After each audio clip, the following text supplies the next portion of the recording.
ঈদের আনন্দ তাদের জন্যই যারা রমাদানে পূর্ণ উদ্যমে ইবাদতবন্দি করতে পারে, আল্লাহর কাছে ক্ষমা পায়, তাদের জন্যই তো ঈদের আনন্দ। এই জন্য ইমাম ইবনে রাজব রাহিমাহুল্লাহ বলছেন, ঈদ ওই ব্যক্তির জন্য নয় যে নতুন কাপড় পরিধান করেছে, ঈদ তো তার জন্যই যাকে ক্ষমা করা হয়েছে।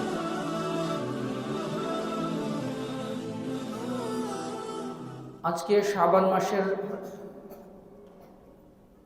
10 তারিখ। শাবান মাসের পরে হচ্ছে রমাদান মাস।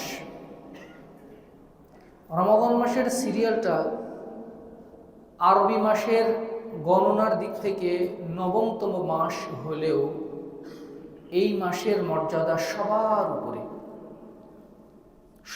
এই মাসের মর্যাদা।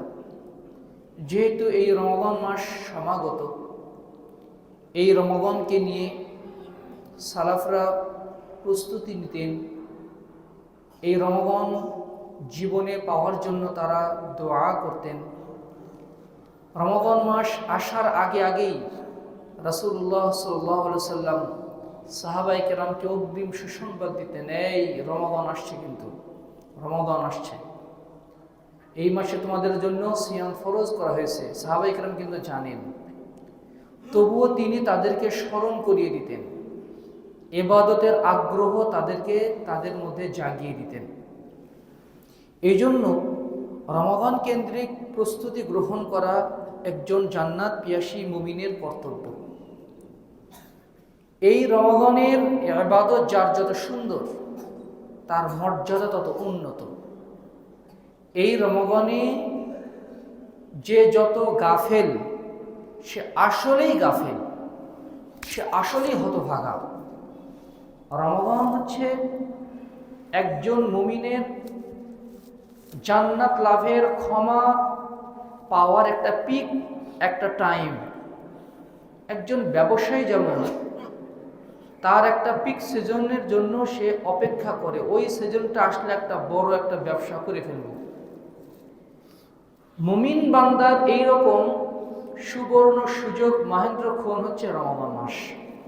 এই জন্য এই মাসকে কেন্দ্র করে অনেক প্রস্তুতির ব্যাপার আছে। সেটা আত্মিক প্রস্তুতি, সেটা অর্থনৈতিক প্রস্তুতি, সেটা শারীরিক প্রস্তুতি, যাবতীয় প্রস্তুতির প্রয়োজন রয়েছে।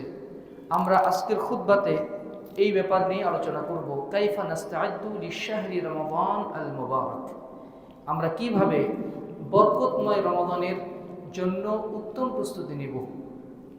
সম্মানিত সুধীমণ্ডলী, সম্মানিত মুসল্লিবৃন্দ, সম্মানিতা মা ও ভগ্নীগণ, রমাদান মাস আসার জন্য, রমাদান মাসের প্রস্তুতির প্রায় আপনাদের সামনে আমি 16টি ধাপ উল্লেখ করার চেষ্টা করব, যত সংক্ষেপে বলা যায়। আল্লাহ যদি তৌফিক দান করেন। তুমি ওখানে বসে পড়ো, ওখানে বসে পড়ো। রমাদান মাসের আসার জন্য সর্বপ্রথম যে প্রস্তুতির প্রয়োজন হয় সেটা হচ্ছে, প্রথম প্রস্তুতি সেটা আত-তাওবাতুন নাসুহ ওয়া কাসরাতুল ইস্তিগফার। বেশি বেশি তওবা করা এবং খালেস অন্তরে তওবা করা, বেশি বেশি ইস্তিগফার করা, খালেস অন্তরে তওবা করা। যদি বান্দা সঠিকভাবে তওবা না করে, এই রমাদান মাসে তার ইবাদত করা তার জন্য কঠিন হয়ে দাঁড়ায়। একজন অসুস্থ মানুষ, তিনি যদি ভালো কোনো একটা কাজের পদক্ষেপ নিতে যান, ধরুন যারা হজে যায়, হজে যাওয়ার আগে কিন্তু একটা শারীরিক প্রস্তুতি আছে। শারীরিক প্রস্তুতি কি? ওখানে কিন্তু প্রচুর হাঁটতে হয়। এখন তো হাঁটার পরিমাণ অনেক কমে গেছে। মিনা থেকে মুজদালিফা, তারপরে হচ্ছে কি বলে মিনা, আরাফা, মুজদালিফা, এগুলোতে আগে মানুষ হেঁটেই চলাচল করত। জামরাতে মানুষ হেঁটে হেঁটেই যেত পাথর নিক্ষেপ করতে। এখন ট্রেনে যাওয়া আসা, আর ট্রেন স্টেশন পর্যন্ত যতটুকু হাঁটতে হয় এই। তবুও আরাফার ময়দান থেকে বের হওয়ার সময় যে একটা পরিস্থিতি তৈরি হয়, এই বিষয়গুলোর জন্য কিন্তু একটা শারীরিক প্রস্তুতি আছে। দেখবেন যে এই জন্য সরকারিভাবে আগে শারীরিক চেক আপ করা হয়। আগে আমার মধ্যে কোনো রোগ ব্যাধি আছে কিনা, আপনি ওই সফরের জন্য, ওই হজের ওই একটা ঝাঁকুনি যে আসবে, এটার জন্য আপনি ফিট কিনা, সেজন্য আমি কিন্তু আগে থেকে ঔষধ খাই, একটু আগে থেকে একটু সকালবেলা একটু হাঁটাহাঁটি করি, কারণ সেখানে প্রচুর হাঁটতে হয়। তাওয়াফের সময় তো হাঁটা কাজ। তারপরে হচ্ছে সাইয়ের সময়, সাফা মারোয়া সাইয়ের সময় সেখানেও হাঁটতে হয়, প্রচুর হাঁটতে হয়। এখন একজন বসে শুয়ে থেকে খাওয়া মানুষ যদি ওখানে গিয়ে সরাসরি গিয়ে যদি ওই ইবাদতে অংশ নেয়, নির্ঘাত সে মানে একটা সমস্যার মধ্যে সম্মুখীন হয়ে যাবে। অনুরূপভাবে রমাদান মাস গ্রহণ করতে হয় অন্তর দিয়ে। এই জন্য এই অন্তরের অবস্থা কেটাকে দেখতে হয়। মানুষের শরীর যেরকমভাবে অসুস্থ হয়ে যায়, মানুষের অন্তর ওইভাবে অসুস্থ হয়ে যায়। শরীর রোগাক্রান্ত হয়ে গেলে যেমন আমরা চলতে ফিরতে পারি না, হাঁটুতে যদি প্রচণ্ড ব্যথা থাকে আপনি কিন্তু ঠিক মতো রুকু সেজদা করতে পারবেন না, এটাই স্বাভাবিক। যদি কোমরে ব্যথা থাকে আপনি কিন্তু যেভাবে একজন সুস্থ মানুষ যেভাবে সালাত আদায় করে আপনি কিন্তু ওইভাবে পারবেন না, এটাই কিন্তু স্বাভাবিক, কারণ শরীর সায় দিচ্ছে না। এই যে শারীরিক রোগ ব্যাধি হলে আমরা যেভাবে ইচ্ছে সেভাবে দৌড় দিব, একটা ছোট বাচ্চার মতো একজন বৃদ্ধ মানুষ দৌড় দিতে পারবে না, কারণ তার শরীরের ওই ফিটনেসটা নেই তখন ওই অবস্থায়। দেখেন যারা জিম করে তারা জিমে গিয়ে প্রথমে ফ্রি হ্যান্ড করে নেয়, আগে হালকা যেই ওজনগুলো আছে এগুলো উঠায়। যারা ফুটবল মাঠে যারা ফুটবল খেলে এরা খেলা শুরু করার আগে হালকা জগিং করে নেয়, আগে হালকা দৌড় দিয়ে নেয়, যেন একসাথে একদম সরাসরি যদি জোরে দৌড় দেয় রগে কিন্তু টান পড়বে। এই যে রমাদান মাসের জন্য মানুষের অন্তরে যে প্রস্তুতি আছে, অন্তর অসুস্থ হয়ে যায়। আল্লাহ রাসূল সাল্লাল্লাহু আলাইহি ওয়াসাল্লাম বলছেন, ইন্নাল আবদা ইযা আখতা খাতিয়াতান নুকিতাত ফি কলবিহি নুকতাতুন সাওদা। বান্দা যখনই পাপ কাজ করে তার অন্তরে একটা বড় একটা আঘাত চলে আসে, কঠিন একটা আঘাত লাগে অন্তরের ভিতরে। সে অন্তরটা মানে একটা ক্ষত হয়ে যায়, একটা ঘা হয়ে যায়, একটা দাগ পড়ে যায়। কিন্তু সে যদি তাওবা করে ইস্তেগফার করে ওই দাগটা ওই ক্ষতটা আবার ভালো হয়ে যায়। আবার যদি পাপ কাজ করে আবার এখানে ঘা হয়ে যায়, এখানে অন্তরটা অসুস্থ হয়ে যায়, ব্যথাতুর হয়ে যায়। এই ব্যথাতুর এই অসুস্থ জং ধরা, যেই অন্তরে যত বেশি পাপ লাগে ওই অন্তর তত জং ধরে যায়। একটা জং ধরা চাকু মানে 1 বছর থেকে পড়ে আছে অথবা 1 মাস থেকে পড়ে আছে মাটির ভিতরে, রড জং ধরে যায়, চাকু জং ধরে যায়। এই জং ধরা চাকুকে যদি আপনি ব্যবহারের উপযোগী করতে চান, এখানে একটু বালু দিয়ে হোক রেত দিয়ে হোক ঘষতে হয়, তারপর সেটা ব্যবহার উপযোগী হয়। অন্যভাবে এই অন্তর দিয়ে আমরা যখন রমাদানের ইবাদতের জন্য প্রস্তুত করতে চাই, আমি তারাবি পড়বো, কোরআন তেলাওয়াত করবো, 5 ওয়াক্ত সালাত জামাতের সাথে আদায় করব, বেশি বেশি তাওবা ইস্তেগফার করবো, অন্তরের মধ্যে আল্লাহ ভীতি বজায় রাখবো, হ্যাঁ, আচরণের মধ্যে একটা আল্লাহ ভীতি নিয়ে আসবো, ভাবগাম্ভীর্য নিয়ে আসবো। এটার জন্য কিন্তু অন্তরের প্রস্তুতির প্রয়োজন, অন্তরের সুস্থতার প্রয়োজন। আর এই সুস্থতার জন্য সবচেয়ে বড় ট্রিটমেন্ট, সবচেয়ে বড় ঔষধ, মহৌষধ হচ্ছে তাওবা ইস্তেগফার। সকাল সন্ধ্যা 100 বার করে আপনি যদি লাগাতার এই 20 দিন যদি তাওবা ইস্তেগফার করতে থাকেন, তাহলে আপনার অন্তর ইনশাআল্লাহ, আমাদের অন্তর সুস্থ হয়ে যাবে ইনশাআল্লাহ। কার কত বড় পাপ এটা মেইন ব্যাপার নয়, বরং ব্যাপার হচ্ছে, দেখার বিষয় হচ্ছে কে কত নরম অন্তর নিয়ে আল্লাহর কাছে বিনয়ী হতে পারে। আল্লাহ তাআলা বলছেন, قل يا عبادي الذين أسرفوا على أنفسهم لا تقنطوا من رحمة الله إن الله يغفر الذنوب جميعا إنه هو الغفور الرحيم। হে আমার বান্দারা, লা তাকনাতু মির রাহমাতিল্লাহ, তোমরা যারা নিজেদের প্রতি জুলুম করেছো। মানুষ যখন পাপ কাজ করে তখন সে নিজেই নিজের উপরে জালেম। আমরা বলি ওই এমপি জালেম, ওই সরকার জালেম, এই সরকার জালেম, অমুক মানে চেয়ারম্যান জালেম। সরকার আমাদের প্রতি যতটা জালেম, কি করেছে সরকার? জুলুম করে পণ্যের দাম বাড়িয়ে দিয়েছে, কর ভ্যাট বাড়িয়ে দিয়েছে, জুলুম করেছে। এই জুলুমের মাধ্যমে আমার কিন্তু শুধু অর্থনৈতিক ক্ষতি হয়েছে, আর তেমন অতটা ক্ষতি হয়নি। কিন্তু ক্ষতি হলেও আমি নিজের উপরে যতটা জালেম, সরকার কিন্তু কখনোই আমার উপর অতটা জালেম হতে পারে না। আমি যখন একটা বড় পাপ কাজ করি, একটা অশ্লীলতার পাপ কাজ করলাম, একটা মানে কোনো মদ গাঁজা খাওয়ার পাপ কাজ করলাম, কোনো অশ্লীলতাজনিত কোনো পাপ কাজ করলাম, কোনো বেদাত করলাম, কোনো শিরক করলাম, তাহলে এটা ওই বড় বড় যে জালেম আছে ওই জালেমদের চেয়েও বড় জালেম হচ্ছে আমি আর আপনি। আমি আর আপনি যারা আমরা নিত্যদিন পাপ কাজ করছি, অন্ধকারে বসে চোখের খেয়ানত করছি মোবাইলের স্ক্রিনে, তার মানে আমি ওর চেয়েও জালেম সরকারের চেয়েও বড় জালেম হচ্ছে আমি। আল্লাহ তাআলা এটাই বলেছেন যে তুমি যখন তোমার নিজের প্রতি জালেম হয়ে গেছো, এত বেশি পাপ হয়ে গেছে, অন্তর উপরে আঘাত লেগেছে। আমরা যখন পাপ করি অন্তর উপরে আঘাত লাগে। অন্য কেউ যদি আমার পাশের প্রতিবেশী যদি আমার প্রতি জুলুম করে দিয়ে দিল আমার উপরে কয়েকটা চর, অথবা আমাকে লাঠির বাড়ি দিয়ে দিল, মাথা ফেটে গেল, হাত ভেঙে গেল, এগুলো হতে পারো, হসপিটালে গেলে ঠিক মতো ট্রিটমেন্ট পেলে শরীরটা আবার সুস্থ হয়ে যায়। কিন্তু এই আঘাত কিন্তু শরীরেই লাগে, অন্তরে লাগে না। কিন্তু আমরা যখন পাপ কাজ করি শরীর ক্ষত মানে নিখুঁত থাকে, কিন্তু অন্তরটা অসুস্থ হয়ে যায়, অন্তরটা আঘাতপ্রাপ্ত হয়ে যায়, অন্তরটা ক্যান্সারের চেয়েও দুরারোগ্য ব্যাধিতে আক্রান্ত হয়ে যায়। আর এই ট্রিটমেন্ট দুনিয়াবি কোনো মলম আর ইনজেকশন দিয়ে আর থেরাপি দিয়ে এই রোগের ট্রিটমেন্ট হয় না। এই রোগের ট্রিটমেন্টের জন্য প্রয়োজন হয় তাওবাতুন নাসুহা, খালেস অন্তরের তওবা। যে পাপগুলো করেছি সেই পাপগুলোর কারণে আল্লাহর কাছে অনুতপ্ত হয়ে আমরা আল্লাহর কাছে যদি ক্ষমা চাই, আল্লাহ তাআলা ক্ষমা করে দিবেন। সেই নিশ্চয়তা তিনি কোরআনে এবং হাদিসে দিয়েছেন। বান্দা যদি পাপ কাজ করে সে ইবাদতের লজ্জত হারিয়ে ফেলে। এক লোক হাসান বসরি রাহমাতুল্লাহর কাছে এসে বলছে, আমি অনেক পাপ, আমার খুব ইচ্ছা, আমার খুব আশা যে আমি একটু তাহাজ্জুদ পড়বো, একটু নেক আমল করবো, কিন্তু পারি না। তখন তিনি বললেন যে তোমার পাপ তোমাকে আটকে রেখেছে, তোমার পাপ তোমাকে আটকে রেখেছে। তুমি দিনের বেলা আল্লাহর ইবাদতে ছেড়ে দাও, রাতের ইবাদতের তৌফিক আল্লাহ তাআলা তোমাকে দান করবেন। আপনি যদি দেখেন, আমরা যদি দেখতে পাই কোনো বান্দা রমাদান মাস আসার পরেও ইবাদত ভালোভাবে করতে পারছে না, মন চায় যে করব কিন্তু করতে পারছে না, কোরআন তেলাওয়াত তার মাধ্যমে হচ্ছে না, নিয়মিত মানে 5 ওয়াক্ত সালাতটাই তার জন্য হচ্ছে না, রাকাত মিস হচ্ছে নিয়মিত, তারাবি মিস হয়ে যাচ্ছে নিয়মিত, আপনি 100% আপনি নিশ্চিত থাকবেন সে তাওবার প্রস্তুতিটা নেয়নি। সে অন্তরে যে প্রস্তুতি নিয়ে যে রমাদানে প্রবেশ করার কথা ছিল সেই প্রস্তুতিটা তিনি নেননি।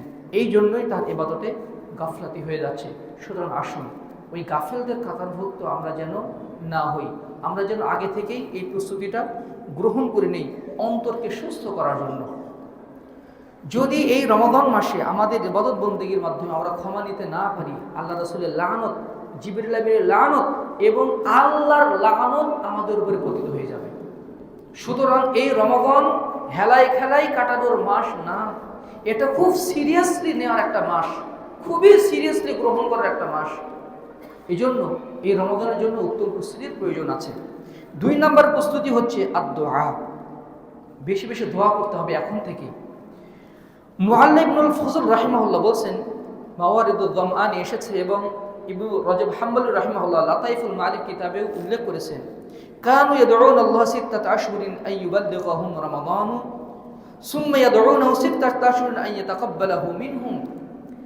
সালাফগণ, সাহাবায়ে কেরাম, তাবিঈন আযম রমাদান মাস আসার 6 মাস আগে থেকে দোয়া করতেন, আল্লাহ গো জীবনে যেন আরেকবার রমজান পাই, আল্লাহ জীবনে আরেকটা রমজান দিয়ে না, আল্লাহ আরেকটা রমজান চাই। এই রমাদান পাওয়ার জন্য 6 মাস আগে থেকে দোয়া, অবিরত দোয়া করতে থাকতেন। আর যেই না রমাদান চলে আসতো চোর কদমে তার ইবাদত করতেন, বেশি বেশি ইবাদত বন্দেগী করতেন। আর রমাদান মাস সহ পরবর্তী 6 মাস তিনি শুধু দোয়াই করতেন, আল্লাহ এই ভাঙ্গাচোরা যে ইবাদত বন্দেগী করলাম রমজানে, আল্লাহ আপনি কবুল করে নিন। আল্লাহ হয়তোবা অনেকেই আছে একটু ইবাদত বন্দেগী করে আত্মতুষ্টিতে ভোগে, এবার মাশাআল্লাহ অনেক ইবাদত বন্দেগী করলাম, কিন্তু আল্লাহ হতেও তো পারে আল্লাহ তাকে ইবাদতের তৌফিক দিয়েছে কিন্তু কবুলিয়তের তৌফিক আল্লাহ তাআলা তাকে দেননি, এমনও তো হতে পারে। এই জন্য তারা ইবাদত করার পরে তাদের ভিতরে দুশ্চিন্তা চেপে বসতো, ইবাদত তো করলাম, কবুল কি হয়েছে? আল্লাহ কবুল করে নেন। আল্লাহ হজ তো করলাম, কত মানুষই তো হজ করে, সবার হজই কি কবুল হয়? মসজিদে অনেকেই আসে, সবার নেকি কি সমান না। এজন্য রমাদান মাস চলে যাওয়ার 6 মাস পর্যন্ত তারা দোয়া করতেন। সুতরাং আমাদেরকেও উচিত হচ্ছে সালাতের আগে পরে একটু মসজিদে আগে ভাগে আসলাম, দোয়া করব, তারপরে সালাতের পরে দোয়া করব, যেন আল্লাহ তাআলা আমাদেরকে এই জীবনে সামনে যে রমাদান আছে এই রমাদানটা আমরা আবার গ্রহণ করতে পারি। কত মানুষ আছে যারা এই রমাদানের আগেই দুনিয়ার সফর শেষ করে আখিরাতের পাড়ি জমাবে, এমনও তো হতে পারে। এই জন্য আল্লাহর কাছে প্রার্থনা করা উচিত আমাদের সকলের, আল্লাহ জীবনের রমাদানটা যেন আরেকবার পাই। আল্লাহ আমাদের তৌফিক দান করুন। 3 নম্বর হচ্ছে ইবরাউ যিম্মাতি মিনাস সিয়ামিল ওয়াজিব। ওয়াজিব সিয়াম, যদি কোনো সিয়াম কাজা থাকে, রমাদান মাস আসার আগেই এই সিয়াম থেকে নিজেকে মুক্ত করে নিতে হবে। ধরুন কোনো মা সন্তানকে যে কোনো কারণে অথবা তার অসুস্থতার কারণে কিছু সিয়াম কাজা হয়ে গেছে, তাহলে এই রমাদান মাস আসার আগেই তাকে কাজাগুলো পূর্ণ করে দিতে হবে। অথবা হতে পারে আপনি সফরে যাওয়ার কারণে অথবা কোনো অসুস্থতার কারণে কোনো সিয়াম কাজা হয়ে গেছে, এই সিয়ামের কাজা রমাদান মাস আসার আগেই এটা করে ফেলতে হবে। রমাদান মাস যদি চলে আসে তাহলে আর সুযোগ নেই। এজন্য রমাদান মাস আসার আগেই যেই সিয়ামগুলো আছে এই সিয়ামগুলো আমাদেরকে সেরে ফেলতে হয়। বিশেষ করে মা বোনদের এই সিয়ামের কাজা হয়ে যাওয়াটা খুবই স্বাভাবিক এবং এটাই হয়ে থাকবে। মা আয়েশা সিদ্দিক রাদিয়াল্লাহু আনহা বলেন, কানা ইয়াকুনু আলাইয়া সাওমু মিন রমাদান ফামা আস্তাতিউ আন আকদিয়াহু ইল্লা ফি শাবান। সহিহুল বুখারীর হাদিস। মা আয়েশা বলেন, আমার উপর অনেক সিয়াম কাজা থাকতো, অনেক সিয়াম কাজা থাকতো, যেটা মাসিকের কারণে হয়ে থাকে, যে এই সিয়ামগুলো আমি সারা বছর সেইভাবে সময় পেতাম না, তবে আমি শাবান মাসে এগুলো পূর্ণ করে দিতাম। শাবান মাস ছাড়া সেভাবে আমি সময় পেতাম না। অর্থাৎ তিনি শাবান মাসে এই সিয়ামগুলো পরিপূর্ণভাবে তিনি আদায় করে ফেলতেন। অন্যভাবে এই মাসের সিয়াম রাখার ক্ষেত্রে যারা অসুস্থ আছে তাদেরও এই সিয়ামের যদি কোনো ঘাটতি থেকে থাকে অথবা কাজা থেকে থাকে তাহলে এই কাজাটা আদায় করে নিতে হবে। 4 নম্বর হচ্ছে তাআল্লুমু আহকামিস সিয়াম। তাআল্লুমু আহকামিস সিয়াম, 4 নম্বর প্রস্তুতি হচ্ছে রমাদান মাসের প্রস্তুতি নেওয়ার জন্য রমাদান কেন্দ্রিক যে মাসাইলগুলো আছে এগুলো রমাদানের আগেই জেনে নেওয়া। আমরা করি কি, রমাদান মাস আসলে তারপর রমাদানের বিধান কি, সিয়াম, যাকাত, টাকাত, এগুলোর বিধিবিধান নিয়ে আমরা সাধারণত রমাদান বিষয়ে ঘাটাঘাটি করি। কিন্তু কর্তব্য হচ্ছে রমাদান মাস আসার আগেই রমাদান কেন্দ্রিক আপনি 2-3টা বই পড়ে ফেলেন। আলিম ওলামার যারা নির্ভরযোগ্য আলিম ওলামা আছে তাদের দেখবেন যে প্লে লিস্টে তাদের রমাদান কেন্দ্রিক অনেকগুলো লেকচার আছে। ওই লেকচারগুলো আপনি রমাদানের আগেই শুনে নেবেন।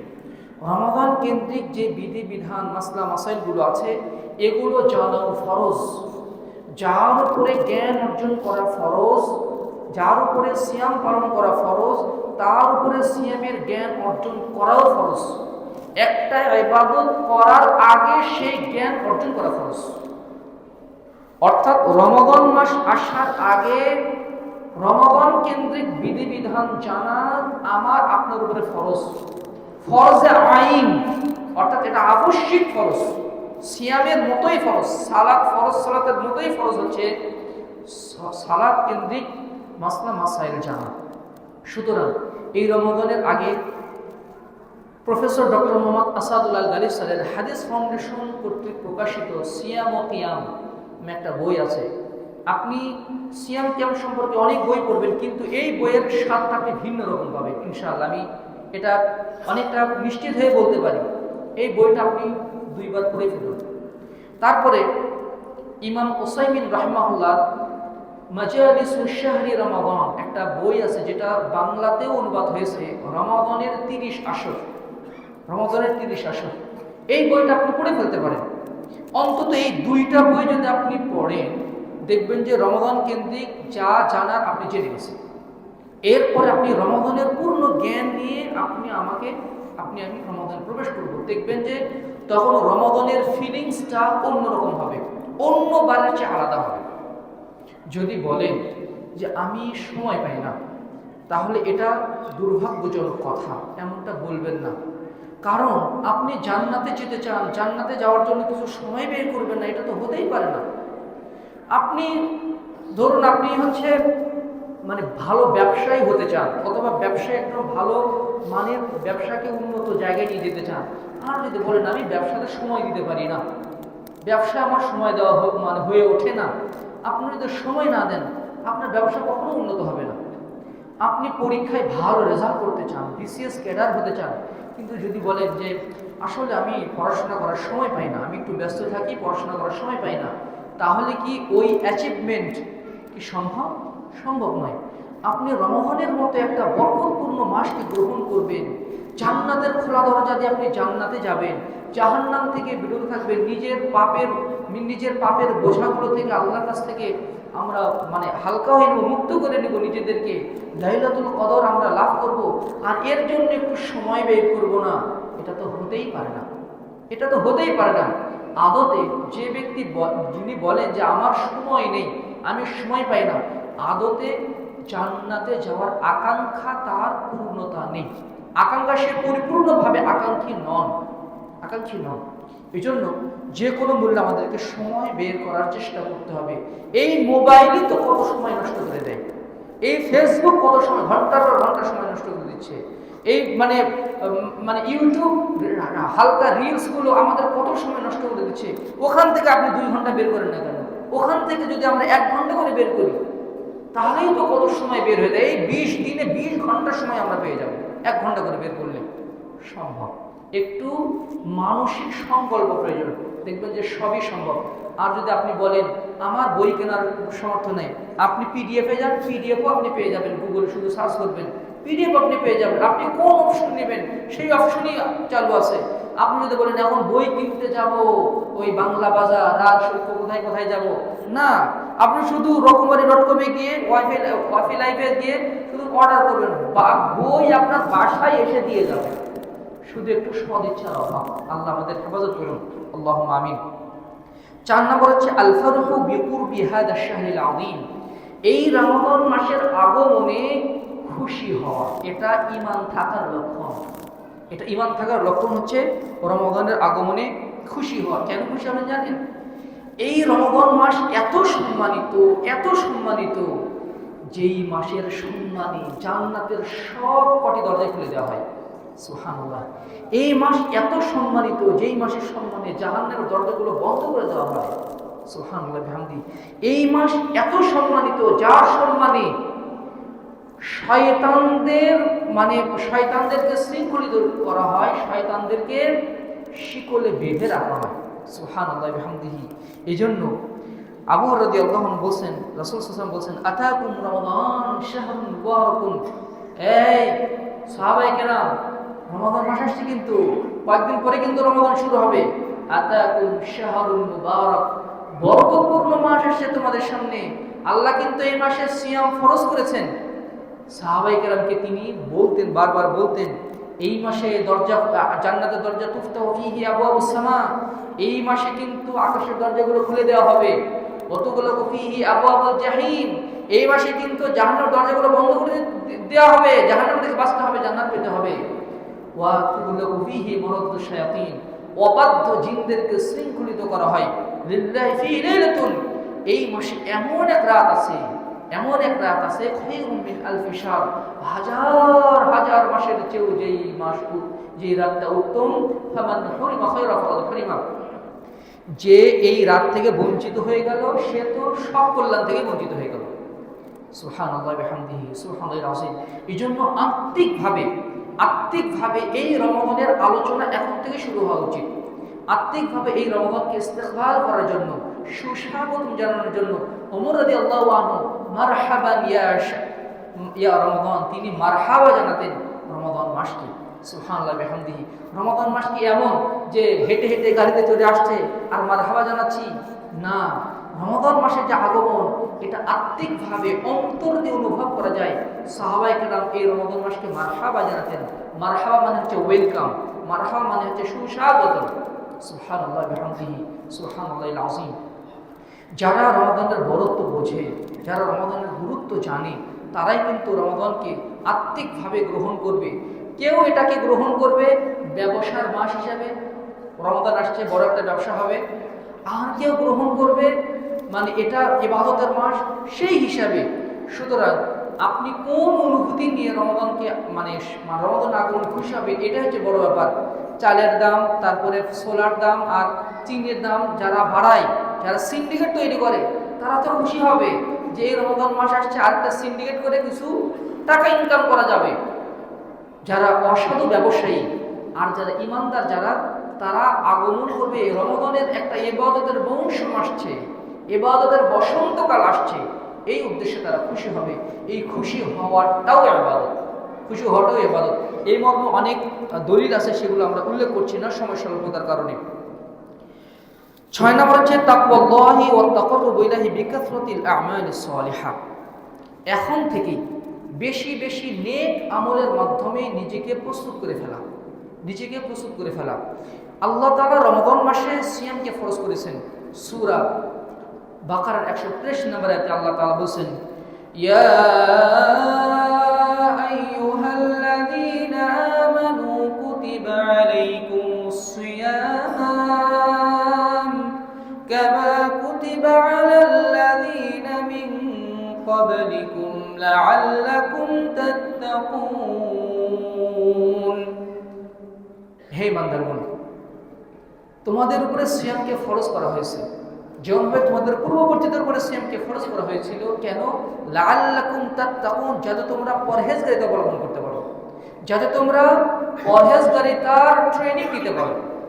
রমাদান মাস হচ্ছে পরহেজগারিতার ট্রেনিং নেওয়ার মাস। বান্দা এই মাসে অনেক বৈধ কাজ থেকে নিজেকে বিরত রাখে, অনেক হালাল কাজ থেকে নিজেকে বিরত রাখবে। মূলত সে ট্রেনিং নেয়, সে নফসকে কন্ট্রোল করার ট্রেনিং নেয়, সে পেটকে কন্ট্রোল করার ট্রেনিং নেয়, সে আল্লাহর ইবাদতে নিজেকে, নিজের অঙ্গ প্রত্যঙ্গকে, নিজের নফসকে অভ্যস্ত করার ট্রেনিং নেয়। আর এই ট্রেনিংয়ের বাস্তবায়ন চলবে পরবর্তী 11 মাস। 11 মাসের পরে আবার ট্রেনিং, আবার ট্রেনিং। যারা যেগুলো ভালো ভালো কোম্পানি দেখবে যে সবসময় তাদের এমপ্লয়ীদেরকে ট্রেনিংয়ের উপরে রাখে।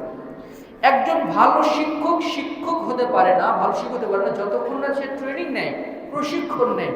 এই জন্য প্রশিক্ষণ একজন বান্দাকে পূর্ণাঙ্গতার চূড়ায় নিয়ে যায়। এই রমাদান মাস আসে আমাদেরকে প্রশিক্ষণ দেওয়ার জন্য। রাসূলুল্লাহ সাল্লাল্লাহু আলাইহি ওয়াসাল্লাম শাবান মাসে বেশি বেশি সিয়াম রাখতেন, শাবান মাসে বেশি বেশি সিয়াম রাখতেন। সাহাবায়ে কেরাম বলতেন, হে আল্লাহর রাসূল, আপনি এই মাসে এত সিয়াম রাখেন, অন্য মাসে তো এত সিয়াম রাখতে দেখি না। আয়েশা সিদ্দিকা রাদিয়াল্লাহু আনহা বলতেন, আল্লাহ রাসূল রমাদান ছাড়া বছরে অন্য কোনো মাস পূর্ণ সিয়াম পালন করেননি, আর রমাদানের পরে শাবান মাসের মতো এত বেশি সিয়াম কোনো মাসে রাখেননি। অর্থাৎ এই মাসেই একটু একটু করে সিয়াম রেখে নিজেকে অভ্যস্ত করে ফেলা। বাসার যারা ছোট বাচ্চারা আছে, যারা এই বছরেই যাদের সিয়াম ফরজ হয়ে যাবে, শাবান মাসে 2-1টা করে গ্যাপ দিয়ে দিয়ে একটু তাদেরকে সিয়ামের প্রশিক্ষণ দিয়ে ফেলা।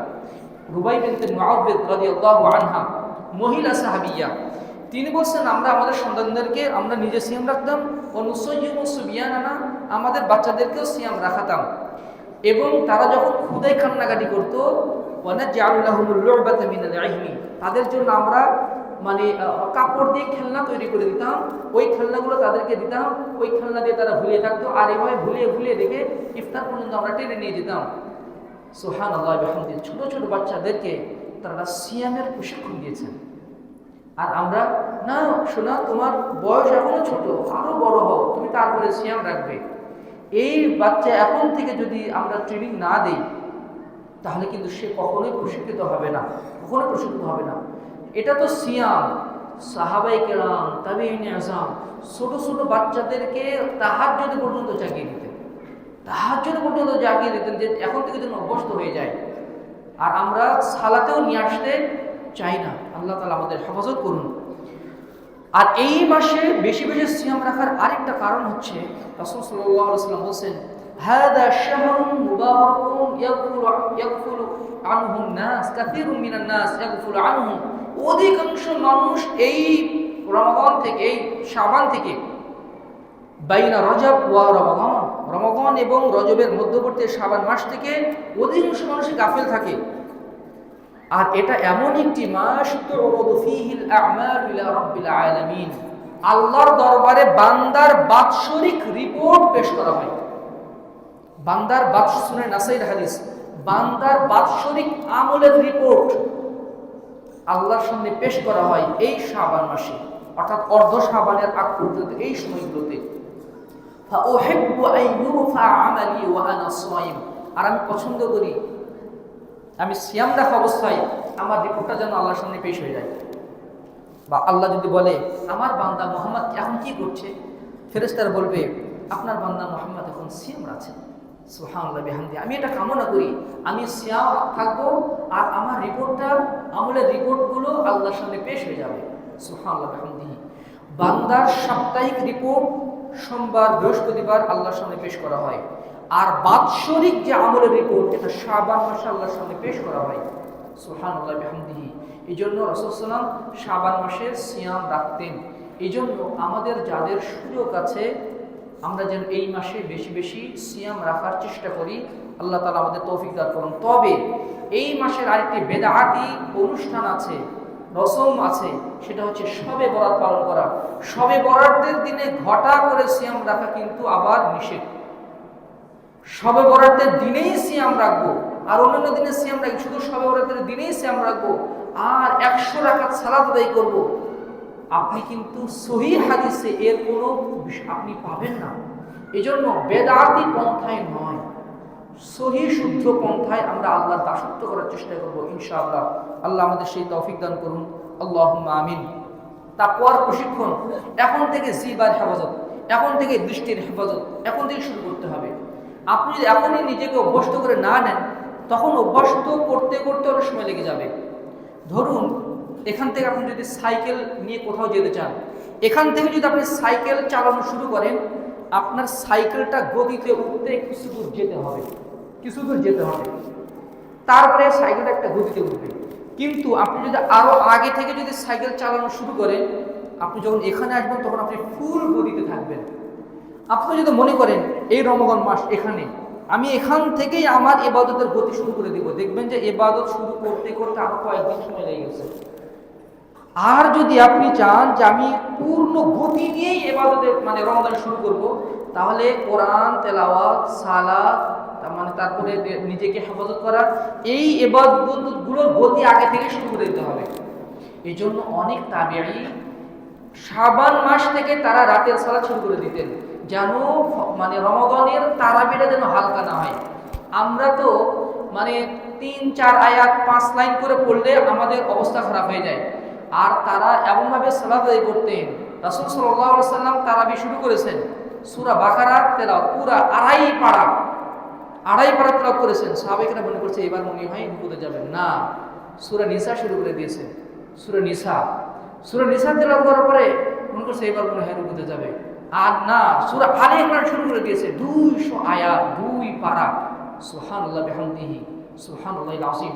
সূরা বাকারা দিয়ে যদি সাহাবায়ে কেরামের যুগে সূরা বাকারা দিয়ে যদি তারা বিশেষ করা হতো, তাহলে এটাকে তারা খুবই হালকা সংক্ষিপ্ত তারাবি মনে করতেন। সুবহানাল্লাহ বিহামদিহি। এজন্য এখন থেকে জবানের হেফাজত, মুখে যা আসছে তাই বলবো না, কাউকে একটু গালি দিব, এখন থেকে জবানের হেফাজত করতে হবে।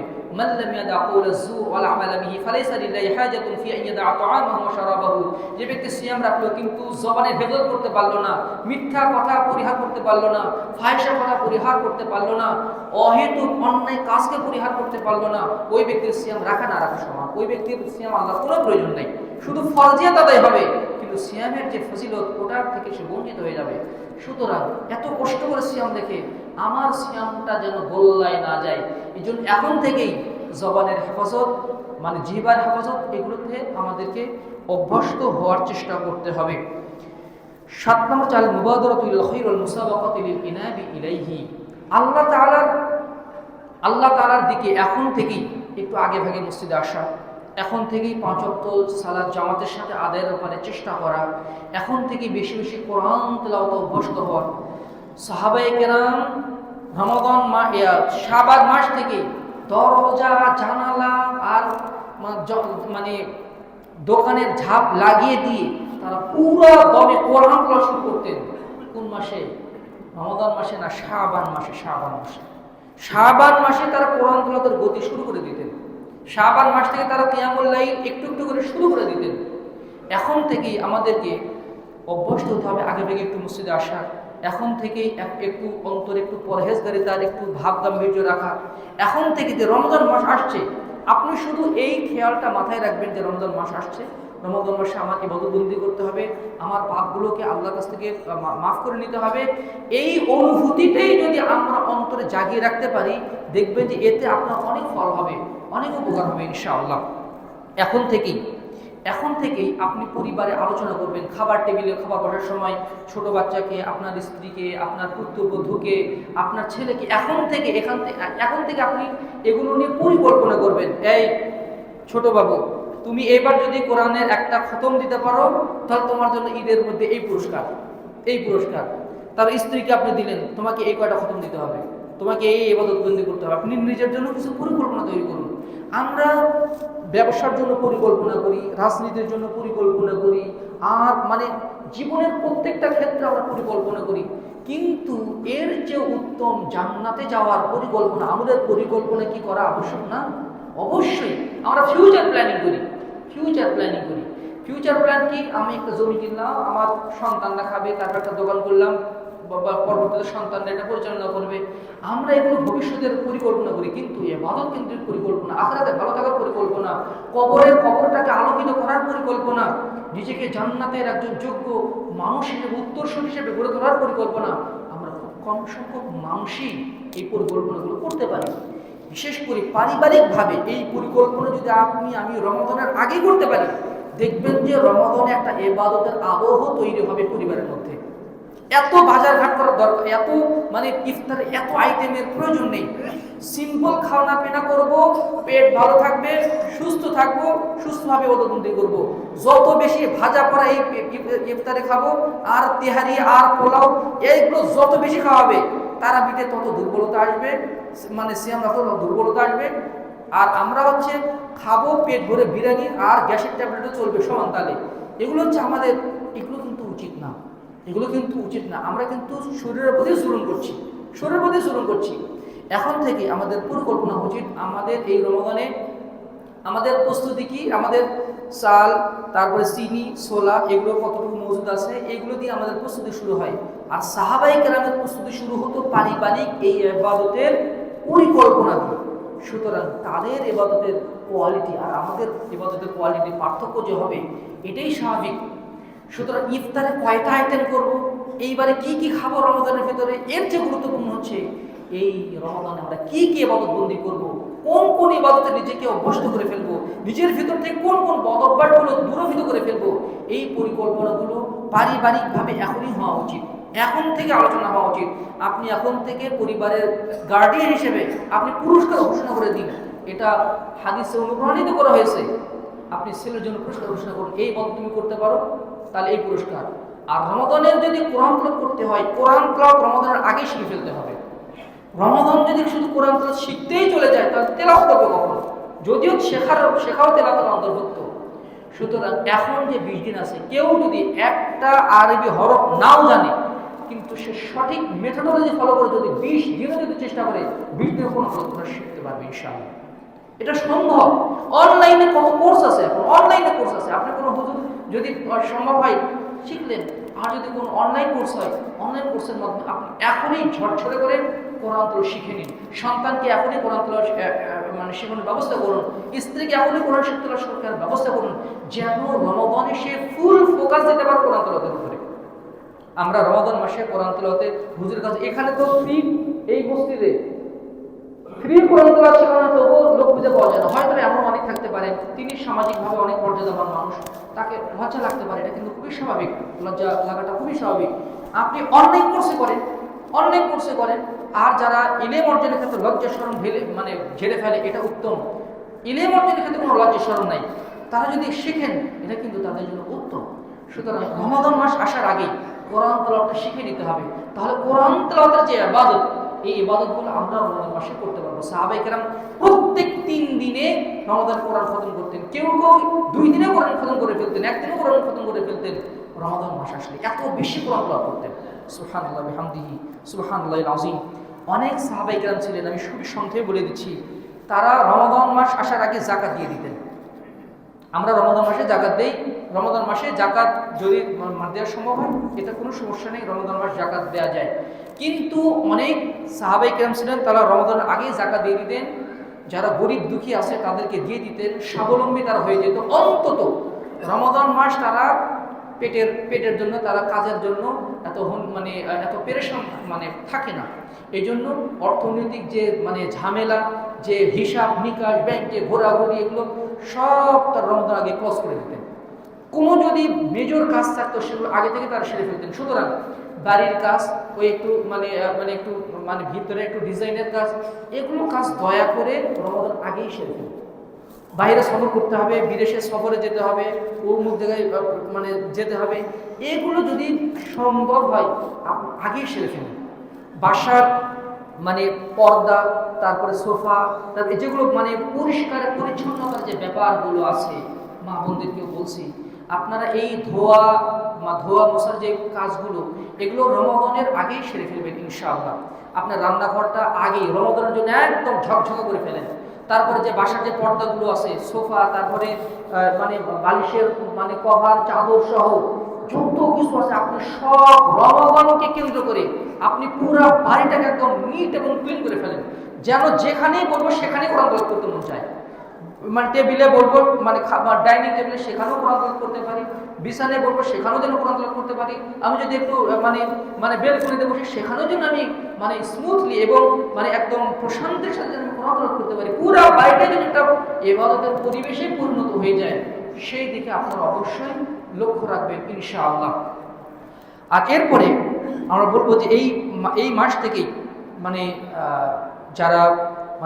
যারা ব্যবসায়ী আছেন তারা পরিকল্পনা করতে পারেন, আমার অফিস এই কয়টা থেকে এই কয়টা পর্যন্ত, আমি এই অফিসে গিয়ে অফিসে 10 মিনিট আগে যাব, আধা ঘন্টা আগে যাব, এই আধা ঘন্টা আমি কোরআন তেলাওয়াত করবো, তারপর আমি অফিসের কাজ শুরু করবো, মাঝখানে এই ব্রেক দেবো, আমি অফিসে যাওয়ার পর্যন্ত যেই সময়টা পাবো ওই সময় এই জিকিরগুলো করবো। আপনি এখন একটা লিস্ট করে ফেলেন, এটা আমি সাজেশন দিই এবং নিজে ফলো করার চেষ্টা করি যে আমি রমাদানে কি করব না করব তার পূর্ণ একটা লিস্ট, একটা খাতা। এই খাতাতে আপনি রমাদানের প্ল্যান কি, আপনি নিজেকে কোন স্তর নিয়ে যেতে চান, আপনি আপনার পরিবারের ব্যাপারে আপনার প্ল্যান কি, আপনার ব্যবসা কেন্দ্রে আপনার প্ল্যান কি, এগুলো যদি আমরা করি দেখবেন যে এই রমাদানটা আপনার কাছে একটা অনন্য লেভেলে পৌঁছে যাবে। সুতরাং আল্লাহর কাছে প্রার্থনা করি আল্লাহ যেন আমাদেরকে এই রমাদানটা, যে রমাদানটা আমরা আগামীতে পাচ্ছি, জীবনের সর্বশ্রেষ্ঠ রমাদান হিসেবে যেন আল্লাহ তাআলা আমাদের জন্য কবুল করেন। জীবনের সর্বোচ্চটুকু দিয়ে যেন আমরা ইবাদত বন্দেগীর মাধ্যমে আমরা এই রমাদানটা যেন যাপন করতে পারি। আল্লাহুম্মা আমিন। সালাফগণ রমাদানের বিদায়ের সময় কান্নাকাটি করতেন, রমাদান আরেকটু থাকো, হয়তোবা আমরা আরেকটু ইবাদতবন্দি করতে পারতাম। ঈদের আনন্দ তাদের জন্যই যারা রমাদানে পূর্ণ উদ্যমে ইবাদতবন্দি করতে পারে, আল্লাহর কাছে ক্ষমা পায়, তাদের জন্যই তো ঈদের আনন্দ। এই জন্য ইমাম ইবনে রাজব রাহিমাহুল্লাহ বলছেন, লাইসাল ঈদু লিমান লাবিসাল জাদীদ ওয়ালাকিনাল ঈদু লিমান গুফিরা লাহু। ঈদ ওই ব্যক্তির জন্য নয় যে নতুন কাপড় পরিধান করেছে, ঈদ তো তার জন্যই যাকে ক্ষমা করা হয়েছে। মনে রাখতে হবে, রমাদানের ইবাদত বন্দেগীর মাধ্যমে যদি আমরা আল্লাহর কাছ থেকে নিজের জীবনের সকল পাপ ক্ষমা করে নিতে না পারি, যদি ব্যর্থ হয়ে যায় কোনোভাবে, আল্লাহ রাসূলের লানত চলে আসবে আমার জীবনের উপরে, ফেরেশতার লানত চলে আসবে আমার জীবনের উপরে, আল্লাহর লানত চলে আসবে আমার জীবনের উপরে। এই অভিশপ্ত জীবন নিয়ে ইম্পসিবল সুখী হওয়া কখনোই সম্ভব নয়। আপনি পদে পদে হুজুর খাবেন, মার খাবেন। আর যদি জীবনের পাপগুলো যদি ক্ষমা করে নিয়ে যায়, তাহলে রাসূলের দোয়া, ফেরেশতাদের দোয়া, আল্লাহ তাআলার রহমত, অর্থাৎ বরকতপূর্ণ জীবন গঠিত হবে ইনশাআল্লাহ। একটা পবিত্র জীবন আল্লাহ তাআলা আমাদেরকে দান করবেন। সম্মানিত সুধীমণ্ডলী, ইবাদতের মাধ্যমে, আল্লাহর আনুগত্যের মাধ্যমে দুনিয়া এবং আখিরাতে সুখী হওয়া যায়। সুখী হওয়ার নাম ব্যাংক ব্যালেন্স, টাকা পয়সা আর উচ্চ দাঁড়ান করার নাম নয়। সুখী হওয়াটা অন্তর থেকে অনুভব করা যায়। যে মানসিকভাবে সুখী সেই প্রকৃত সুখী। যে শুধু বাহ্যিকভাবে সুখী সে কিন্তু প্রকৃত সুখী নয়। সুতরাং আসুন আমরা প্রকৃত সফলতার দিকে ছোটার চেষ্টা করি।